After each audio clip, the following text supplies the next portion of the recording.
আপুনি ৰীল বনাই ভাল পায় নেকি? মোবাইল কেমেৰাৰে সৃষ্টিশীল ভিডিঅ' বনাই আপুনিও হ'ব পাৰিব ক্ৰিয়েটৰ। মোবাইল ফোনত কেমেৰা সংযুক্ত হৈ বজাৰলৈ অহাৰ পাছতেই ব্যৱহাৰকাৰীসকলে প্ৰযুক্তিৰ ব্যৱহাৰ কৰি নিজৰ সৃষ্টিশীলতা জুখি চোৱাৰ এক সুবৰ্ণ সুযোগ লাভ কৰিলে।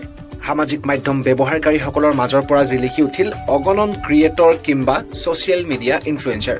মেটা, ইউটিউব আদি প্লেটফৰ্মে কণ্টেণ্ট ভাইৰেল হলে পইচা দিবলৈ লোৱাত ব্যৱহাৰকাৰীসকলৰ মাজত ভিডিঅ' নিৰ্মাণ কৰাৰ এক অঘোষিত ট্ৰেণ্ড আহিল। আজি গাঁৱে ভূঞে চহৰে নগৰে আছে ডিজিটেল ক্ৰিয়েটৰ।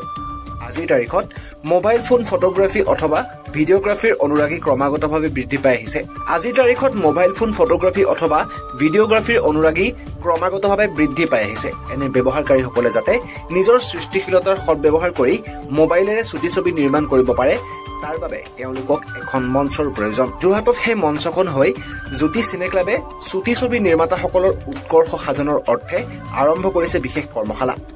2012 চনত প্ৰতিষ্ঠা লাভ কৰা উজনি অসমৰ একমাত্ৰ চিনে ক্লাব জ্যোতি চিনে ক্লাবৰ উদ্যোগত মোবাইল চিনেমা নিৰ্মাণ কৰ্মশালা অনুষ্ঠিত হৈছে। আজি কৰ্মশালাত অংশগ্ৰহণকাৰীসকলক পাঠদান কৰে ডক্টৰ অৰূপ বৰঠাকুৰে। মোবাইল ফোন ব্যৱহাৰ কৰি কেনেকৈ চুটি ছবিসমূহ নিৰ্মাণ কৰিব পাৰি অথবা ইয়াৰ কাৰিকৰী আৰু ব্যৱহাৰিক জ্ঞান কেনেকুৱা হ'ব লাগে, এই সন্দৰ্ভত ছাত্ৰ ছাত্ৰীসকলক অৱগত কৰায় ডক্টৰ অৰূপ বৰঠাকুৰে। কিন্তু আমি এইবাৰ নতুনকৈ আৰম্ভ কৰিছোঁ মোবাইল ফিল্ম মেকিং এটা ৱৰ্কশ্বপ।